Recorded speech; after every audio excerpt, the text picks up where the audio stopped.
Boa tarde a todos e a todas.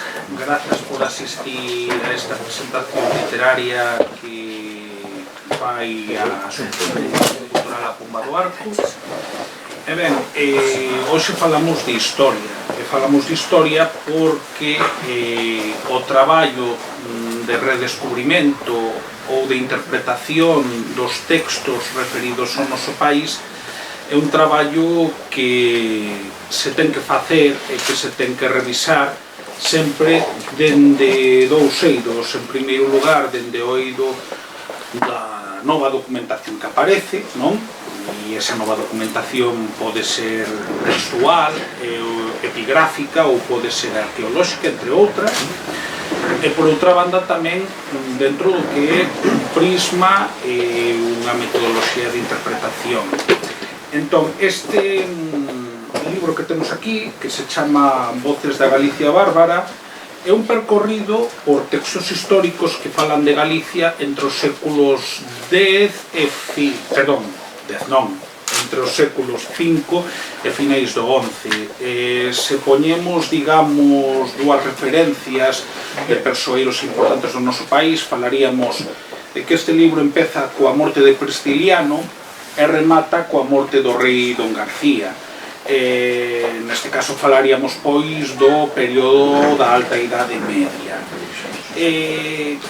Este volume ten dúas vantaxes para min. Por unha banda, porque é un libro que pode ser lido dun tirón para aqueles os que nos gusta moito a historia, pero por outra banda tamén pode ser unha obra de consulta. Por qué? Porque tes o texto original, original enténdase a transcripción do texto, e logo tes un comentario extenso tamén que serve para contextualizar o texto, non? Entón ten esa dupla utilidade que eu lle vexo como obra que podes ler ou como obra que podes consultar. Por iso teño a sensación de que este é un libro que vai embellecer ben. Antes de darle a palabra a que realmente a ten que ter, que o autor, falaremos de que Antonio Rodríguez Baixeras, coñecido da maioría dos que estamos aquí, nacido en Ribadeo pero moi vencello de Nois, licenciado en Historia e profesor de ensino secundario.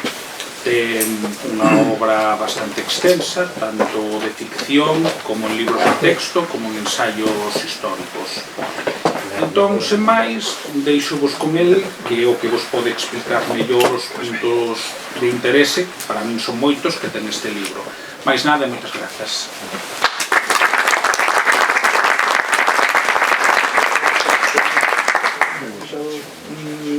Como moi 3/4 de hora, para logo algo de coloquio. Bueno, pois, moitas gracias. Gracias a Pomba do Arco, gracias tamén a Librería Bahía por facilitar este local, a difusión do libro. Non hai moito tempo, non sei canto tempo, non? Ramón, canto foi o de... 2 anos. 2 anos. 2 anos? Un mes. Estábamos aquí nesta mesma... comentando outro libro de Editorial Tos e Soutos, tamén, sobre a historia de Odoíno, que, por certo, se volve a reproducir o texto outra vez aquí, porque, bueno, xa estaba feito. Ten unha certa relación con aquí, porque aí empezou, diríamos, o meu interés pola historia medieval galega, a historia alto-medieval, diríamos. É moi importante decir que é historia alto-medieval porque casi todas as ideas que temos sobre a Idade Media en xeral son de despois da Alta Idade Media, non? Que eu chamolle a época bárbara, copiando aí de un historiador inglés, Wallace Hadley, que fala Barbarian West en un libro que está moi ben sobre esta época, que pon desde o 400 hasta o ano 1000. Eu estendo un pouquiño máis ao 1100, non? A morte de García é 1090, o sea que hai finais do século XI. Digo que todas as ideas que eso chamalle Wallace, chamalle Barbarian West, o oeste bárbaro. E por iso gustoume máis ese nome que non falar de Alta Idade Media, que suena un poquinho máis académico, e isto parece un poquinho máis, ten un poquinho máis de gracia, non? Por que? Porque son os reinos bárbaros, non? O sea, son os que invaden o Imperio Romano, como desenrolan durante todos eses anos, pois, toda os francos, os godos, os lombardos, os saxóns, o sea, todos os que invaden o Imperio Romano empezan a desarrollar reinos, ¿no? Eso é que dá lugar a este período que é unha pre-edade media en moitas cousas. Por exemplo, aquí non hai románico, nin hai gótico, que parecen sinais de identidade moi claros da época medieval. Ainda eso non existe. Si relacionamos, por exemplo, coa figura de San Rosendo, que domina todo o século X, pois San Rosendo construe unha igrexa ali en Celanova, que é unha igrexa que chamamos mozárabe, non? Por que? Porque ten moita influencia árabe, ten influencia de, non sabemos de que maneira, pero ten influencia da mezquita de Córdoba, en unha fase incluso un poquinho inicial, non existe, por lo tanto, o románico e o gótico, e non existen outras moitas cousas que a partir do século XII se instauran. Por coller un exemplo, poñeríamos o caso de Xelmírez, que é personaxe típico do século XII, ainda que, bueno, tamén pisa algo do anterior, donde se ve por exemplo, esa Compostela, das peregrinacións e todo eso aquí está moi inicial ainda, non? Xa non digamos a época despois da época gótica, da época baixo medieval, eso xa nos pilla un pouco retirado. O sea, por tanto, esta é unha época bárbara, nese aspecto, non? Menos civilizada, non? Eu comezo así un pouquiño o relato con unhas frases que na historia compostelana aparecen de Xeraldo de Beauvais, que escribe a historia compostelana, que el lle dá a impresión de que Compostela, ainda que vai moita xente de fora e tal, pero é un sitio un pouco bruto, ainda un pouco antigo, non? En algunhas cousas. Nese momento está un pouquiño de moda a influencia franca, a influencia francesa, a influencia borgoñona, e eses traen outras ideas, outras modas. Por exemplo, pois, ven Cluny, os monxes de Cluny, que veñen de Borgoña, precisamente, traen un estilo, por exemplo, monacal moi organizado, máis parecido á idea que temos dos monxes da Idade Media convencional, non? O sitio ali de xente recollida e tal, mentres que anteriormente, incluso na época de Rosendo, aquí en Galicia, o monacato era unha cousa moi diferente. Eran vilas que agrupaban moitas veces homes e mulleres xuntos, facendo unha vida común. Parecía ser algo máis parecido ao que hoxe chamaríamos unha comuna, realmente, que non a un mosteiro propiamente dito, non? Eso é unha das cousas, que cambian, non? Posiblemente tamén por influencia mellor de un residuo que queda aí do cristianismo, non? Bueno, o libro empezou realmente con esta reunión que tuvemos sobre o tema de Odoíno. Sabes que Odoíno é un texto do século X, contemporáneo precisamente de San Rosendo, que trata porque San Rosendo é un personaxe de Odoíno, que trata de un testamento que fai un monxe, aproveitando do testamento, conta a súa vida. É un texto, a mí me parece magnífico, extraordinario, probablemente dos mellores de Europa desa época, se non o mellor, porque é unha auténtica crónica, é unha auténtica novela, ten moito, está escrito en latín, pero ten moito de Galicia, por outra parte. E a partir de aí, fixen ese libro, empecé de, bueno, por que non sigo con outros textos? E empecé a traballar outros textos da mesma maneira. Deu unha impresión de que non se me daba mal o latín, aínda que non está todo absolutamente traducido por min, pero casi o 90% dos textos sí que están traducidos. Entonces, bueno, pareceu que funcionaba a cousa, non? Funcionaba. E entonces animeime, puxe un montón, hasta 50 textos puxe. E a parte dos 50 textos hai tamén, pois, un recorrido tamén por algunhas cousas arqueolóxicas, por exemplo, falo do sarcófago de Lorenzá, no? Donde afirmo que, bueno, non é unha cousa miña, porque xa se ven dicindo desde un tempo que ese sarcófago procede de Aquitania, procede do sur de Francia, máis ou menos suroeste de Francia, porque hai un moi parecido en Burdeos, hai un sarcófago prácticamente igual. Como chegou a Lorenzá? Pois non o sabemos, pero nun carro de bois non. Eu creo que veu por mar, evidentemente, é o máis lógico pensalo, non? Porque, bueno, si chegou unha época de... non sabemos se o trouxo Osorio ou estaba aquí xa, mellor desde a época de Bretoña, ese sarcófago, non? Porque o origen franco-aquitano parece unha cousa bastante clara, non? Sabemos que Osorio foi de viaxe a Terra Santa, daquela un viaxe a Terra Santa desde aquí, desde Galicia, facíase por mar, chegábase hasta Burdeos, hai un montón de textos, desde Burdeos pasábase, cruzábase por Toulouse hasta Marsella, probablemente, ou a un porto do Mediterráneo, e ali collíase para Roma, non? Ese viaxe o temos claro tamén, por exemplo, en Fructuoso, San Fructuoso, que é da época goda, que vai tamén de viaxe a Terra Santa, pola mitade o rei manda o deter, non? Entón, como por mar, pois si vacío por mar, pero non por mar dando toda a volta a península, sino por mar Cantábrico, o sea, iba hacia Burdeos, non? Temos outras testemunhas moi claras de que ese viaxe se facía bastante, porque comento aí a correspondencia entre Martiño de Dumio, un poeta francés que estaba en Poitiers, que era Venancio Fortunato, Gregorio de Tours tamén. Está claro que teñen correspondencia epistolar entre eles, e esa correspondencia chega a decir Venancio que venme co alume, no? O alume era ese mineral, esa pedra mineral que ainda se utilizaba un pouco nas barberías para cicatrizar un pouco, no? É unha das aplicacións que ten, ou ten outras aplicacións para o mundo textil e tal, non? Pero bueno, é unha das aplicacións que ten.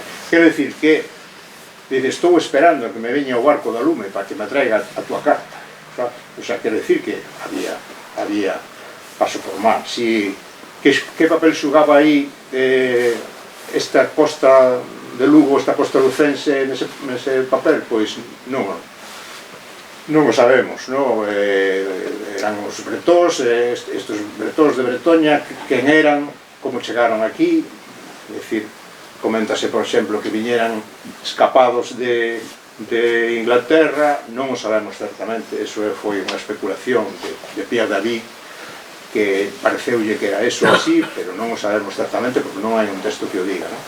O que sí que temos é información de que había un obispo aquí en Bretoña, e que ese obispo foi aos dous concilios de Braga, foi aos concilios de Toledo, e figura tamén no que se chama o parroquial suevo, onde se di que Bretoña é a zona onde están as igrexas dos bretóns, que tamén están en Asturias, un pouco en Asturias. É un mosteiro de Máximo que non sabemos que mosteiro. Hai quen dice que era San Martiño, a verdad que tampouco sabemos, non temos ninguna prova deso. Bueno, como vedes, o libro trata de toda Galicia. Que pasa que, bueno, pola miña procedencia, Ribadeo, a miña vinculación ao Concello de Foz e Noixa, a verdade é que cargo un poquinho máis as tintas en a parte da Mariña, non? Me interesa especialmente.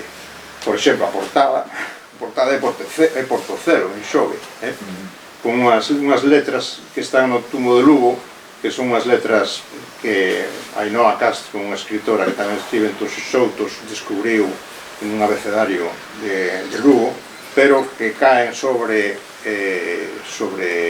a enseada o esteiro de Portocelo aquí xunto, non? porque sabedes que hai ali unhas ruínas interesantísimas, un sitio precioso, ¿no? que son as ruínas de San Tirso, ou Santo Tirso, como din os portugueses, que parece que un fuxido de Coimbra, Rodrigo, por certo que se chamaba, no século VII chega ali, no século VIII chega ali a Portocelo e instaura pois un mosteiro, un pequeno mosteiro con amigos e amigas, porque di o texto que iban homes e mulleres en esa tradición mosteiral galega de que iban sempre homes e mulleres. Hai outros textos. Bueno, esa é unha das cousas. O que pasa é que eu o tema de Rodrigo de Coimbra non o incluyo no libro porque xa non me... Bueno, non podo poñer todo, pero bueno, dediquelle polo menos a portada. Eso é unha das cousas. Outro é o tema famoso do texto de O Rei Silo, que di claramente, probablemente o texto máis antigo de toda a península despois da invasión dos árabes, o primeiro texto medieval prácticamente, que fala ao territorio entre o Eo e o Masma. Así que o río Masma sale aí nese texto dunha maneira que, bueno, podíase facer unha festa, para celebrar. Xa que se van festas de todos, os mandos e todo, unha festa tamén dedicada ao Rei Silo. Este Rei Silo, pois, instaura un pequeno mosteiro que se chama o Mosteiro de Esperantón, despois pasou como ese nome, Esperautano, Esperantón, ten varios nomes, algo parecido, que despois pasou ao dominio de Lourenzá. E é un texto moi interesante, que moi debatido, porque incluso a linguaxe que utiliza é unha linguaxe, diríamos, prerromance en algunhas cousas. Bueno, é o noso pasado moi próximo, porque despois parece que localizouse ese mosteiro cerca de Ribadeo, o de Ribadeo, ou ali en Ove, precisamente, unha zona que se chama A Granxa, hai unha vila aquí que se chama Celeirós, el fala dun río que se chama Alexancia, e ali hai un lugar que se chama As Anzas, o sea que, bueno, hai unhas referencias moi interesantes a esa zona, hai o monte Comaso, por isto aí en Barreiros tamén hai un monte Comado, ou hai un sitio que se chama Comado, está un pouco vinculado tamén ao tema de San Esteban. Bueno, ese é un documento que sí que o trato un poquinho máis, con maior atención. E despois, bueno, pues todo o mundo referido a San Martiño, evidentemente, porque é unha... sería imperdoable. Eu dedicolle aquí o traslado a Dumio, está envolto textualmente en muitos problemas de interpretación, porque o documento máis antigo do 877 parece que moita xente o considera falso ou moi interpolado, onde se di que un chamado Sabarico ven de Dumio ao lado de Braga, nesta fuxida ao norte que vimos tamén en Silo, que vimos en Rodrigo de Coimbra, hai unha emigración, diríamos, para o norte, fuxindo dos problemas que ten, máis ou menos, o sur, xente que non está conforme na vida do resto da península. Bueno, pois aí trato de poñer en orde un pouco, sobre todo a parte textual desta fundación de Dumio Mendunieto. Sabemos que despois que Rosendo chamábase bispo de Dumio, pois, lóxicamente, ese título viñalle de Dumio.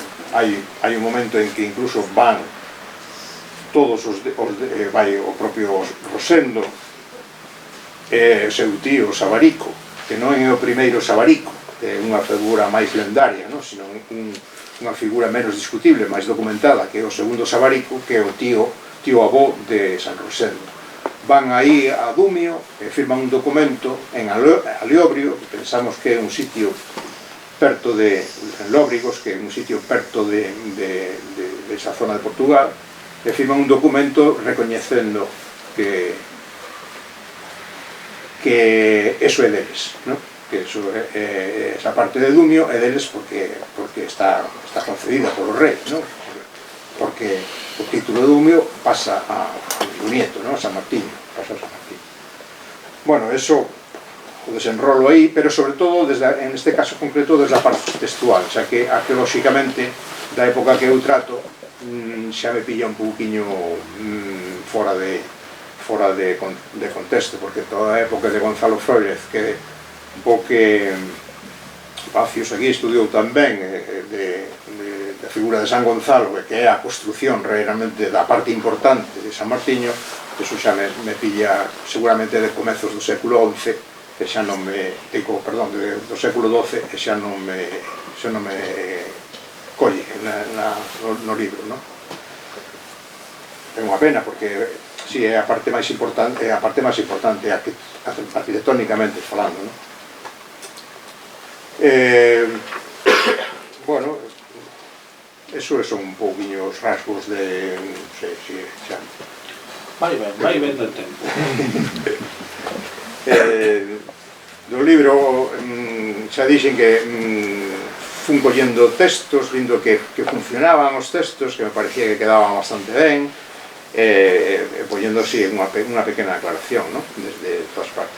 Moi interesante, pareceme a época tamén, eso pilla menos desta zona, pero moi interesante a conexión que hai entre, por exemplo, a época de Martiño de Dumio e Francia, lo que decía antes, porque hai dous persoeiros de francos, que son Gregorio de Tours e que son Venancio Fortunato, do que falei antes, que teñen correspondencia con Martiño Dumiense.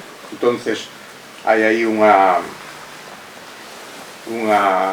conexión donde además falase un pouco de Galicia entendida como unida ao reino suevo, ¿no? Como unha parte, como se fose o mesmo que o reino suevo.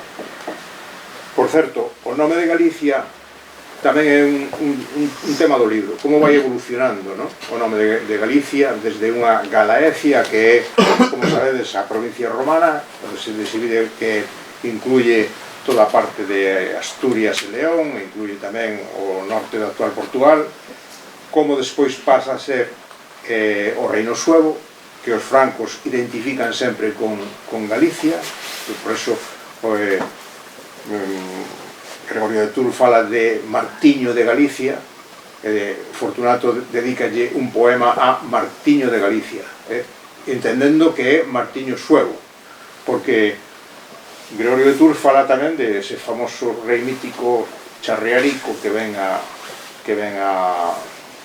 a Tours en peregrinación, e que tamén pois é un rei suevo, evidentemente, máis ou menos lendario tamén, non?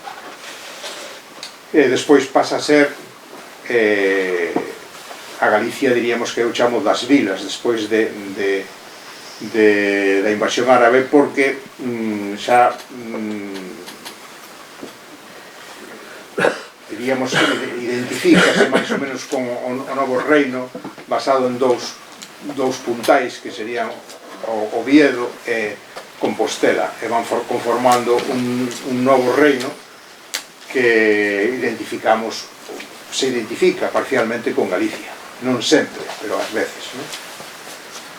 Bueno, e iso é un pouco seguir esa historia, porque eu recordo que unha persona que leo o libro ao principio e dice, bueno, que tú estás falando de Galaecia, non? Galaecia, Galicia, despois Galicia, Galicia, bueno, hai varios nomes.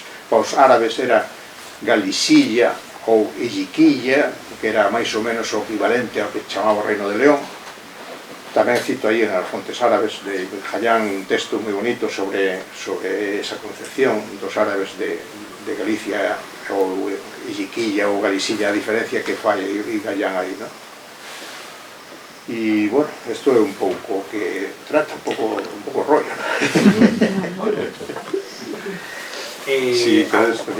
Agora a idea é que quen queira preguntar pode facelo, e abrimos o coloquio. Entón, se alguén ten algún interés en preguntarlle algo ao autor sobre o libro, agora pode facelo.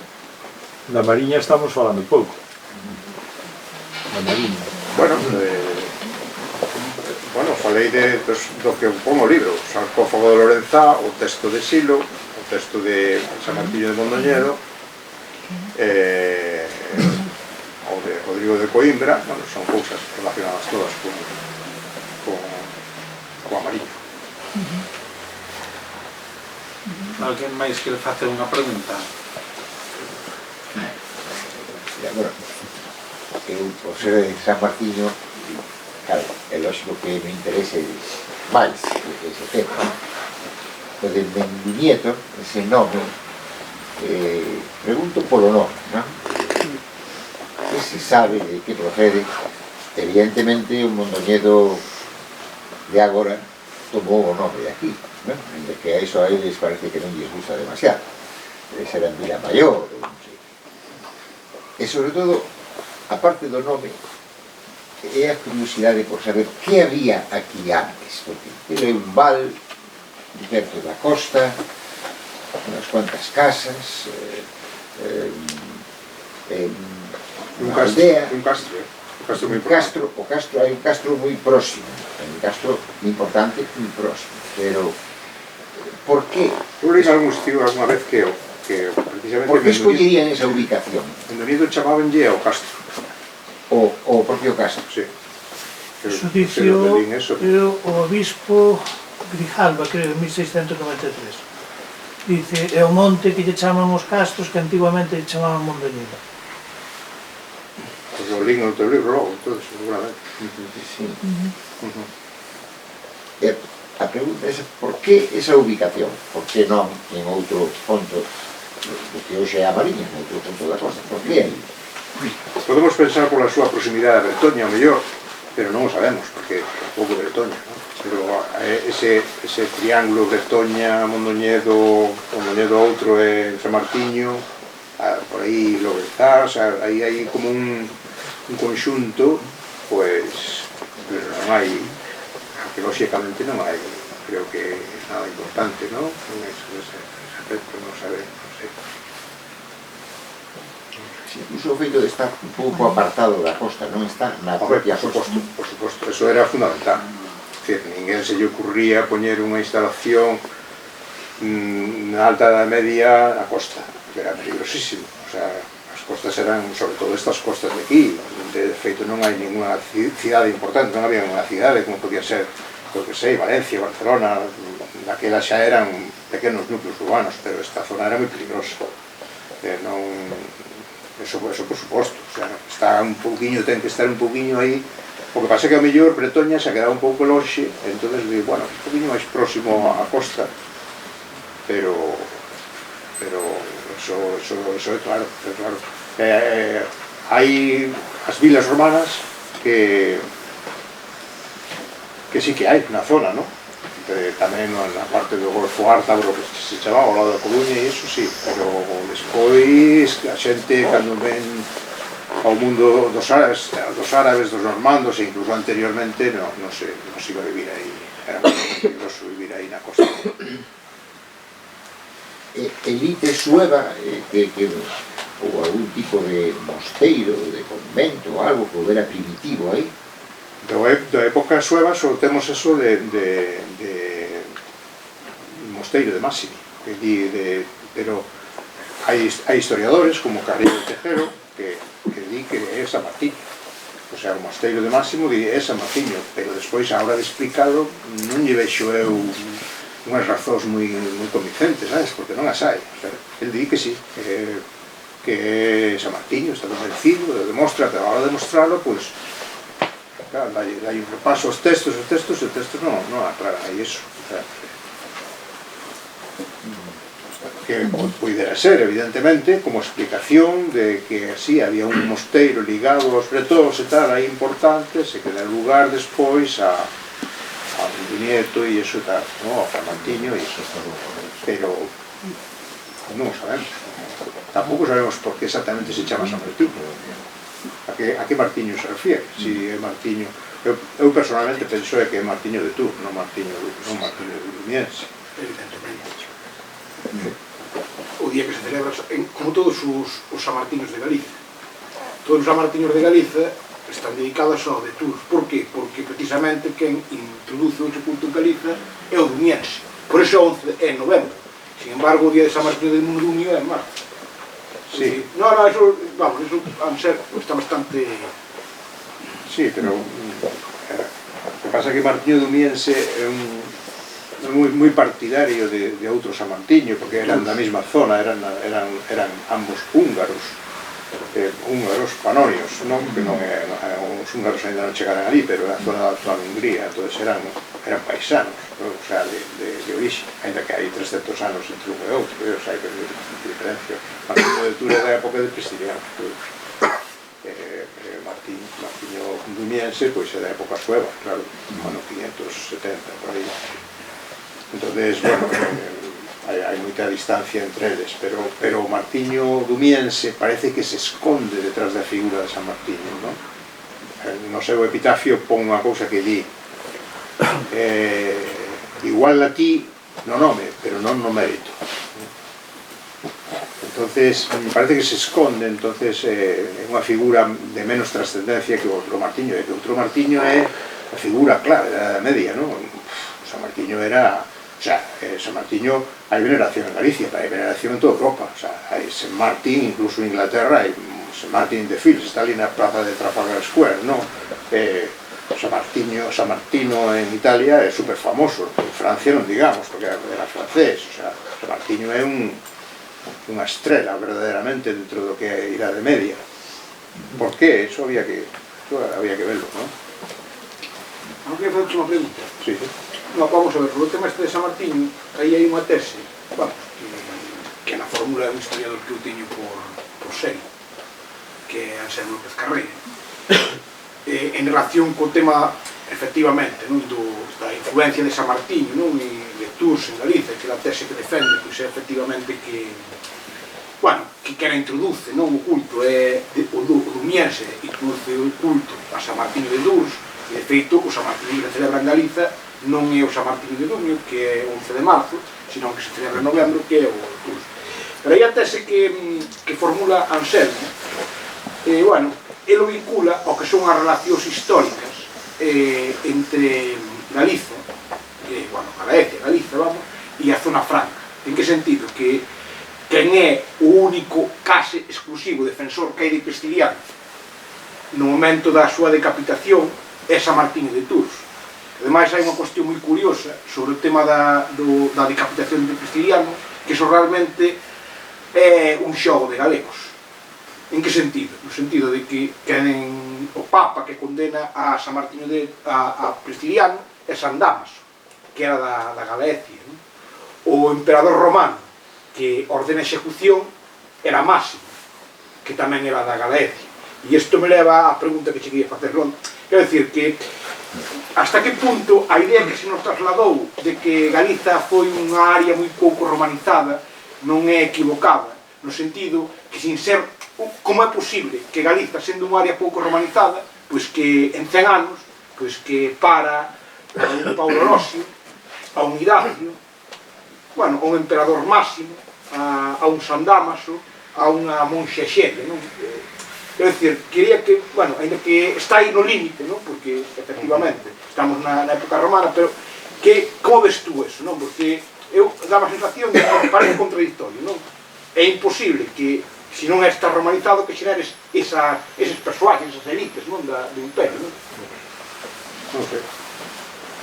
Non sei, pero é certo que sí, que hai un auxe aí de personaxes interesantes, non? O Paulo Rossi, moi interesante, porque vai ali a falar con San Agustín, está ali traballando con él moitos anos e tal, San Agustín chamalle que ven dos lugares occidentales, aí van a darlle unha carta moi cariñosa a San Xerome, que conta que sí, Idacio, un personaxe fundamental. Non o trato aquí porque Idacio precisamente xa está traducida a crónica entre os outros, entón parecíame que traducilo, aparte que bastante longo non viña ben, pero sí que o cito moito a Idacio, fai unha crónica o obispo de Chaves e tal, vamos, non é eso, é que a fonte principal desa época.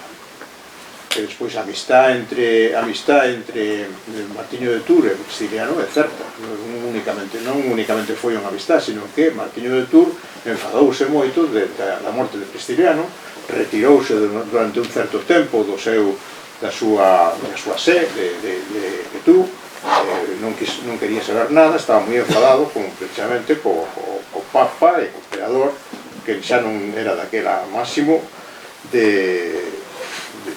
que só, como realmente Prestiliano era o primeiro mártir, diríamos, executado pola Igrexa, non? Entón Martiño de Tours decía, pero eso como pode ser? O sea, nosotros que nos cimentamos aquí nos mártires, como pode ser que executemos a unha persoa? A Iglesia non o executou, pero eu cito aí un texto de León I que di, bueno, a Iglesia non quere execucións, pero que anden con cuidado. Mais ou menos di eses herexes e tal, que anden con cuidado. Sí, efectivamente, de que se coñecíanse os dous porque estuveran xuntos en Burdeos nunha especie de concilio, non? Entre Prestiliano e Martiño. Tratábanse, eran cosí como medio amigos, non? Evidentemente, non sei despois se iso ten alguna relación directa con Galicia, non sei, pero sí, evidente eso, e que hai persoeiros moi interesantes os que tú citaches, hai nesa época de Galicia, século IV e V, pois sí, é así, é que o Papa León I está moi preocupado polo que pasa en Galicia nese momento, co prestilianismo e tal, tamén o di, non? Tamén temos textos aí que di esa malpocada provincia que temos aí, que nos está dando moitos quebradeiros, tal, aí con Prestiliano e os seus e tal, non sei que, fala tamén así nese sentido, non? O sea que sí que tiña importancia, Entón, chiquillos, unha pregunta. Falabas antes da repoblación, e a preguntaxe pola advocación de San Xulián de Lois, San Xulián porque antes a costa era moi peligrosa. De cando era esa repoblación? Eso é unha teoría miña, eso non sei. Por eso te pregunto. Sí, pero bueno, non o trato aquí porque como é unha cosa personal, está claro que Alfonso II Casto era moi devoto de San Xulián.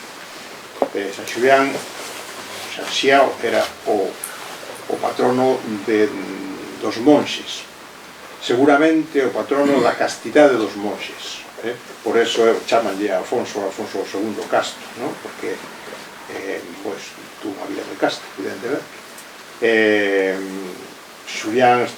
Xiao estaba casado con Basilisa, era un matrimonio que non se tocaba, según di a tradición, non?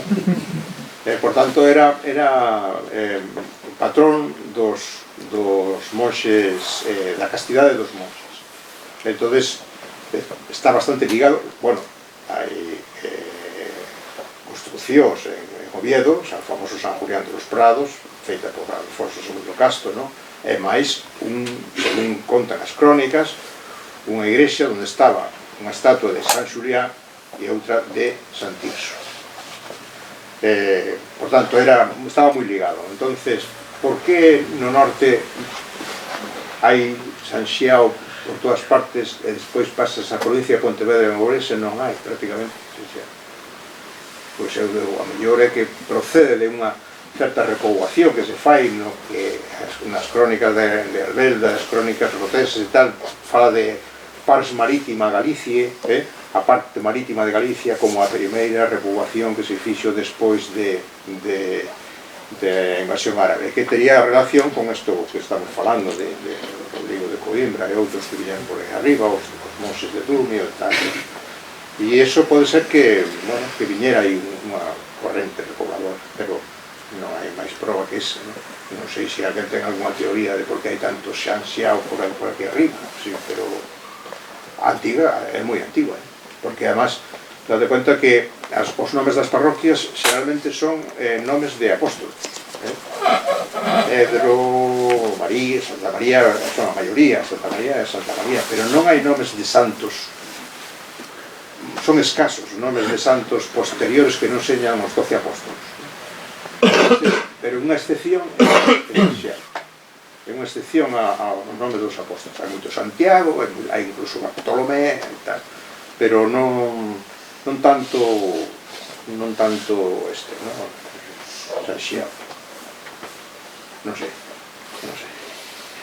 Interesante o tema tamén de, xa que estamos falando da Mariña, da cantidade de nomes xermánicos que hai nas vilas. Eso é unha cousa moi interesante, xermánicos ou non xermánicos, porque poden ser tamén nomes latinos. Nomes xermánicos hai en toda Galicia, pero nesta zona hai moitos. Aquí temos un montón deles. Vilastrofe, San Román de Vilastrofe, Vila de Astulfi, ¿no? Quen era ese Astulfo? Non sabemos, pero é un nome xermánico claramente, porque esa terminación en Ulf, que é a mesma terminación do Wolf inglés, que é loco, Astulf, todos os nomes, Frexulfe, tamén remata desa maneira, ¿no? Esas vilas, o sea, o nome desas vilas de cando son, por exemplo, aquí temos unha Vila Xoane, que para min non é Xoán, para min é Julianus. Vila Giuliani dá máis claramente Vila Xoán que non Vila Joanes, que aí non me vai ben. Vilaronte seguramente ven de un Aruntius. Hai quen di Xerontius, pero esa xe ou esa H, non sei que pasa porque desaparece. Eu creo que máis claramente é un Vila Aruntius. Aí no caso é un nome latino, porque Aruntius era un escritor latino. Entón, a vila de Arunti constatase despois na Baixa Edad Media que hai un Vilarunti, está documentado, de onde vería Vilaronda. Por tanto, sí que é razonable pensar en un Vilarunti, Vila de Arunti, ¿no? Bueno, así un montón, ¿no? O sea, Vila Tuixe, Vila Sindre, aquí tenemos un montón de Os acaba de seguir, Reiriz. Reiriz, claro. Esos son suevos, non? Claro, os suevos. Pero quen foi Reiriz? Bueno, suevos O xermán.